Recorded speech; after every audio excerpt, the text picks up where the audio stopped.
Everyone. तो last lecture में हम लोगों ने देखा था कि मॉसफेट और जेफेट क्या होता है, मेटल ऑक्साइड सेमीकंडक्टिंग ट्रांजिस्टर और जंक्शन फील्ड इफेक्ट ट्रांजिस्टर के बारे में।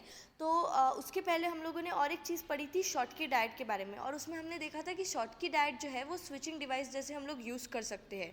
तो क्या होते हैं स्विचिंग डिवाइस, जिसमें हम लोग जो स्विच में यूज़ कर सकते हैं ऑन एंड ऑफ में, है ना। तो अभी आज हम लोग जो पढ़ने वाले हैं वो है यूनी जंक्शन ट्रांजिस्टर, जिसको हम लोग बोलते हैं UJT। तो यूनी जंक्शन ट्रांजिस्टर के बहुत सारे एप्लीकेशंस हैं, उसमें से कुछ एप्लीकेशंस मैंने यहाँ पे देखो ऐसे लिखे हैं। वो as a sine wave generator जैसे यूज़ होता है, जो हम लोग CRO यूज़ करते हैं ना। तो CRO में हम लोगों को वेव्स जनरेट होती है, अलग अलग स्क्वायर वेव, साइन वेव। तो हम लोग ये जो UJT है, यूनी जंक्शन ट्रांजिस्टर, इसको हम लोग साइन वेव जनरेटर जैसे यूज़ कर सकते हैं। ठीक है। अब दूसरी बात जो है वो हम लोग क्या कर सकते हैं, इसको स्विचिंग डिवाइस जैसे यूज़ कर सकते हैं, जैसे मैंने अभी पहले बताया था। और तीसरा यूज़ इसका हो सकता है टाइमिंग सर्किट्स के लिए। काउंटडाउन सर्किट्स आते हैं, जैसे जब रॉकेट फायर होता है तब जो काउंटडाउन और अप डाउन, अप सर्किट और डाउन सर्किट जो होते हैं, इसमें जो सर्किट यूज़ होते हैं वो एक सर्किट होगा, यूनी जंक्शन ट्रांजिस्टर का भी इसमें यूज़ होगा। ठीक है। तो यूनी जंक्शन ट्रांजिस्टर क्या है, ये एक 3 टर्मिनल का सेमीकंडक्टिंग स्विचिंग डिवाइस है। कितने टर्मिनल्स होंगे इसके, 3 टर्मिनल्स होंगे, 1, 2 एंड 3। तो इसके 2 टर्मिनल्स तो होते हैं बेसेस और एक टर्मिनल होता है इमीटर। एक होता है बेस 1 टर्मिनल, एक होता है बेस 2 टर्मिनल और एक होता है इमीटर टर्मिनल। ठीक है। तो हम लोग देखते हैं कि ये क्या है। Unijunction transistor is a 3 terminal semiconductor switching device. ये क्या है, 3 टर्मिनल सेमीकंडक्टर स्विचिंग डिवाइस है।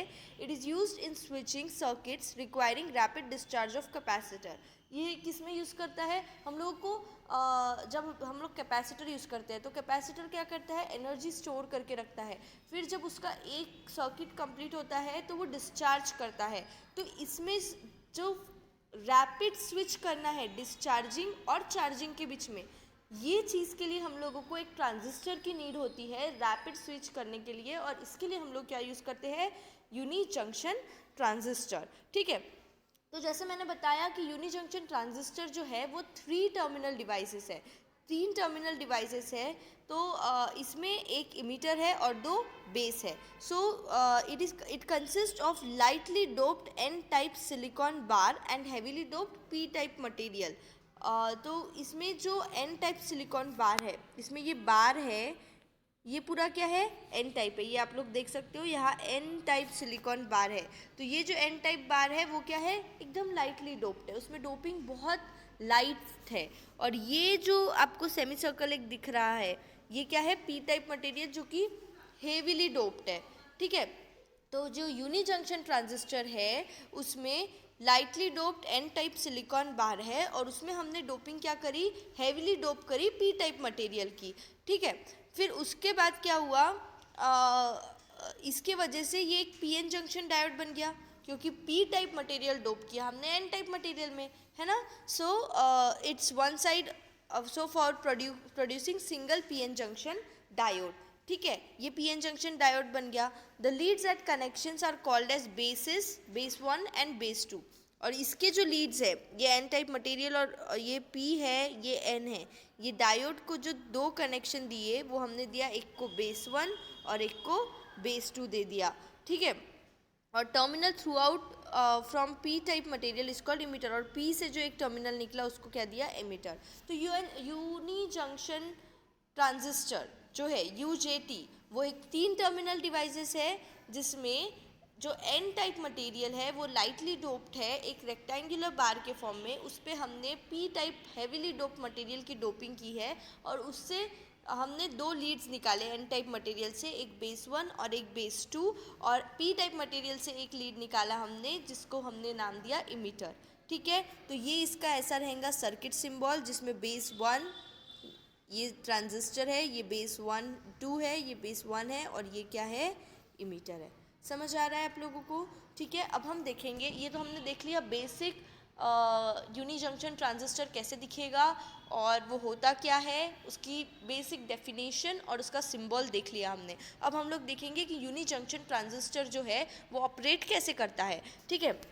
तो ये हमारा ट्रांजिस्टर है, ये यहाँ पे आप लोग देख पा रहे होंगे, जैसे हमने यहाँ पढ़ा था ऊपर सर्किट सिंबल, ये आपको यूनी जंक्शन ट्रांजिस्टर दिख रहा होगा, उसमें पी टाइप मटेरियल की हेवीली डोपिंग दिख रही होंगी, बेस 1 बेस 2 दिख रहे होंगे, और यहाँ से एक इमीटर दिख रहा होगा और 2 बैटरीज कनेक्टेड है। यहाँ ये VE है इमीटर वोल्टेज वाली और ये VBB है, ठीक है। तो यहाँ पे क्या होगा, सबसे पहले हम लोग देखेंगे कि हमने कोई वोल्टेज अप्लाई ही नहीं किया इमीटर के, यहाँ पे ये जो साइड है यहाँ पे हमने कोई वोल्टेज अप्लाई नहीं किया, ये कंडीशन देखते हैं ऑपरेशन में। तो जब हमने इमीटर के पास कोई वोल्टेज अप्लाई नहीं किया तो हमारे पास जो वोल्टेज है वो सिर्फ VBB रहेगा, ये वाला है ना। तो मतलब सिर्फ VBB अप्लाई किया है हमने, कहाँ कहाँ पे किया, B2 और B1 के बीच में अप्लाई किया, ठीक है। और जो इमीटर है वो क्या है, ओपन है, इमीटर ओपन है और हमने VBB अप्लाई किया B1 और B2 के बीच में। अब क्या होगा, वोल्टेज जो है VA वो कहाँ पे रहेगा, वोल्टेज VA बिटवीन इमीटर, ये इमीटर और बेस B1 के बीच में जो वोल्टेज है वो रिवर्स बायस हो जाएगा। रिवर्स बायस, ये PN जंक्शन जो है उसको वो रिवर्स बायस करेगा और इसीलिए जो इमीटर करंट रहेगा वो क्या हो जाएगा, कट ऑफ हो जाएगा। देखो क्या हो रहा है, सबसे पहले हमने कोई वोल्टेज अप्लाई नहीं किया इमीटर पे, तो हमारा सिर्फ वोल्टेज क्या हुआ, VBB हुआ, VBB B1 और B2 के बीच में हुआ। तो इमीटर करंट के पास का जो वोल्टेज रहेगा VA वो रिवर्स बायस करेगा PN जंक्शन डायोड को, इसीलिए हमारा इमीटर करंट क्या हो जाएगा, कट ऑफ हो जाएगा, ठीक है। अब दूसरी बात, द पॉइंट ये देखते हैं हम, जब हम पॉजिटिव वोल्टेज अप्लाई करते हैं इमीटर को हमने वोल्टेज अप्लाई किया, तो जो इमीटर को हमारा वोल्टेज अप्लाई करने के बाद जो VBB है हमारा ये वाला, इसको हमने ये स्विच ऑन हो गया। अब ये स्विच ऑन होने के कारण जो हमारा VA है, VA मतलब वोल्टेज एट A पॉइंट, वो कहाँ डेवलप हुआ, RB1 के पास, है ना, RB1 के पास प्रोड्यूस हुआ और ये यहाँ पे B1 के पास प्रोड्यूस होगा, यहाँ पे जो रेजिस्टर रहेगा वहाँ पे, और इसके कारण वो रिवर्स बायस करेगा PN जंक्शन डायोड को। और अगर VB जो है वो बैरियर वोल्टेज है PN जंक्शन डायोड का, तो टोटल जो रिवर्स बायस वोल्टेज होगा वो क्या होगा, VA plus VB is equal to eta VBB plus VB, क्योंकि वोल्टेज A से प्लस B से दोनों से हो रहा है, दोनों से कंडक्ट हो रहा है ना। अगर हमने और इंक्रीज़ करते गए हमारे इमीटर वोल्टेज को इंक्रीज़ करते गए हम, तो हमारा जो डायोड है वो रिवर्स बायस से क्या कन्वर्ट हो जाएगा, फॉरवर्ड बायस में हो जाएगा और हमारा फिर पीक वोल्टेज दिखेगा वहाँ पे, VP is equal to eta VBB plus VB, ठीक है। वहाँ पे VA प्लस VB कुछ नहीं रहेगा, ना वोल्टेज A रहेगा ना वोल्टेज B रहेगा, वहाँ पे पीक वोल्टेज आ जाएगा, ठीक है। और यहाँ पे हम लोग क्या बोलेंगे कि हमारा UJT क्या है, ऑन है, ठीक है। अब मैंने तुम लोगों को ये डायग्राम से तो बता दिया, अब मैं इसकी जो भी मैंने बताया उसको इन थ्योरी मैं बता देती हूँ अभी। तो जैसे मैंने बताया, सबसे पहले हमने इमीटर पे कोई वोल्टेज अप्लाई नहीं किया, so when no voltage is applied at the emitter, मतलब बस VBB अप्लाई किया है हमने B1 और B2 के बीच में और इमीटर हमारा ओपन है, तो voltage gradient is formed along N type bar. Now voltage VA between emitter and base B1 reverse biases the PN junction and hence the emitter current is cut off। ये मैंने आप लोगों को explain किया था पहले। फिर अभी हमने क्या किया, पॉजिटिव वोल्टेज अप्लाई किया इमीटर पे, पहले नो वोल्टेज वाला देखा, फिर अभी पॉजिटिव वोल्टेज जब हमने इमीटर पे अप्लाई किया तो VBB भी टर्न ऑन होगा और हमारा जो VA है वो RB1 के पास रहेगा और VBB क्या रहेगा, पोटेंशियल बैरियर रहेगा और इससे हमारा डायोड क्या हो जाएगा, रिवर्स बायस होगा। और इस डायोड के अलोंग जो हमारा वोल्टेज रहेगा जो मैंने बताई थी VA प्लस VB के फॉर्म में रहेगा, वो होगा ईटा VBB प्लस VB। अब हमने अगर और इंक्रीज़ किया हमारा वोल्टेज इमीटर पे, तो हमारा जो डायोड है वो क्या बन जाएगा, फॉरवर्ड बायस बन जाएगा और फॉरवर्ड बायस बनने के कारण जो हमारा वोल्टेज है वो VP पीक पॉइंट पे जो वोल्टेज होगा वो क्या होगा, ईटा VBB प्लस VB। अब इससे क्या होगा, इसके बाद हम लोग वोल्टेज इंक्रीज करेंगे तो डायोड जो है वो कंडक्ट करना शुरू करेगा। अब कंडक्ट करना शुरू करेगा मतलब जो होल्स है वो पी टाइप मटेरियल से एन टाइप में जाएंगे और एन टाइप के जो इलेक्ट्रॉन्स है वो पी में आएंगे। और इससे क्या होगा, हमारा इमीटर वोल्टेज जब हम और इंक्रीज करते जाएंगे तो यू जे तो हमारा और करंट भी प्रोड्यूस होगा, इंक्रीज होगा, और जो हमारा वोल्टेज है वी ए पे वो डिक्रीज होगा, और इससे हमारे यूजेटी जो है यूनी जंक्शन ट्रांजिस्टर वो निगेटिव रेजिस्टेंस पजेस करेगा। ठीक है, तो ये निगेटिव रेजिस्टेंस पजेस करेगा तो इसका एक ग्राफ आएगा, कैरेक्टरिस्टिक्स आएंगे, वो हम लोग अभी कैरेक्टरिस्टिक्स में देखेंगे। देखिए ये जो है ये हमारे है कैरेक्टरिस्टिक्स ऑफ यूजेटी। तो ये वी और आई के बीच में वी आई कैरेक्टरिस्टिक्स है। अभी मैंने क्या बोला था कि जो यूजेटी है वो निगेटिव रेजिस्टेंस में चले जाएंगी, तो आप लोग यहाँ देख रहे होंगे। और पीक वोल्टेज के बाद ये पी जो पॉइंट है ये पीक वोल्टेज, ये पीक है, यहाँ पे पीक वोल्टेज रहेगा। इसके बाद और इंक्रीज करने के बाद जो हमारा वी आई कैरेक्टरिस्टिक्स है वो कहाँ चले जाएंगी, निगेटिव रीजन में चले जाएंगी। ये कट ऑफ रीजन है ये वाला, और ये जो पॉइंट है निगेटिव रेजिस्टेंस के बाद और इंक्रीज करने के बाद हमारा जो करंट अगर और इंक्रीज करेंगे तो ये जो पॉइंट है ये क्या है, वैली पॉइंट है। जो हम लोग देखते हैं इसका थोड़ा, तो कट ऑफ रीजन में क्या होगा, ये कट ऑफ रीजन है हमारा।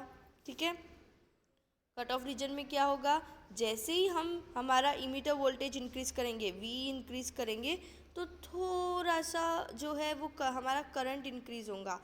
इमीटर वोल्टेज इंक्रीज करने के बाद थोड़ा सा करंट इंक्रीज होगा, और करंट इंक्रीज उसको हम लोग क्या बोलेंगे, लीकेज करंट। लीकेज करंट ई से इमीटर पे फ्लो होना शुरू हो जाएगा, ये माइनॉरिटी चार्ज कैरियर की वजह से फ्लो होगा। ठीक है, जैसे ही हमने देखो थोड़ा सा करंट इंक्रीज किया तो हमारा वोल्टेज इंक्रीज किया तो हमारा करंट क्या हो गया, इंक्रीज होने लग गया, एकदम माइनॉरिटी चार्ज कैरियर की वजह से। ये रीजन क्या है, कट ऑफ रीजन।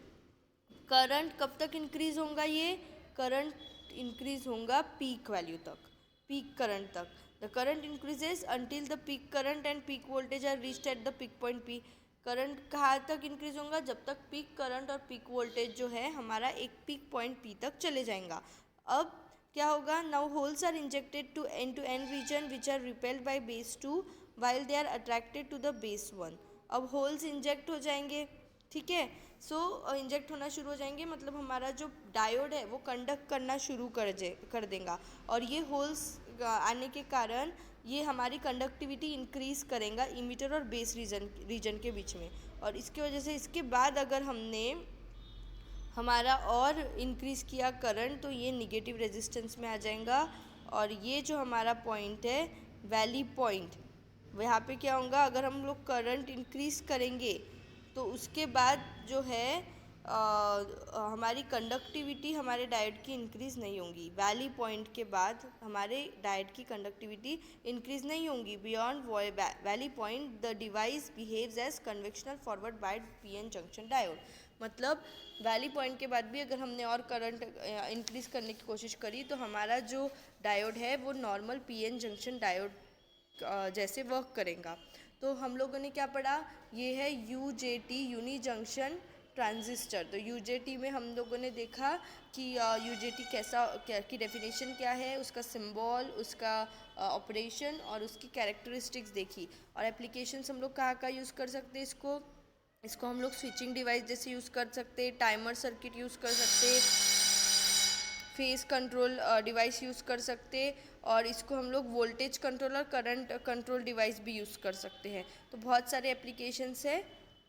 यूजेटी को हम लोग यूजेटी रिलैक्सेशन ऑसिलेटर जैसे भी यूज़ करते हैं। तो यहाँ पे आप लोगों के जंक्शन ट्रांजिस्टर्स के टॉपिक ख़त्म हो गए हैं। इसके बाद हम लोग ऑप्टो इलेक्ट्रॉनिक डिवाइसेस शुरू करेंगे। Thank you.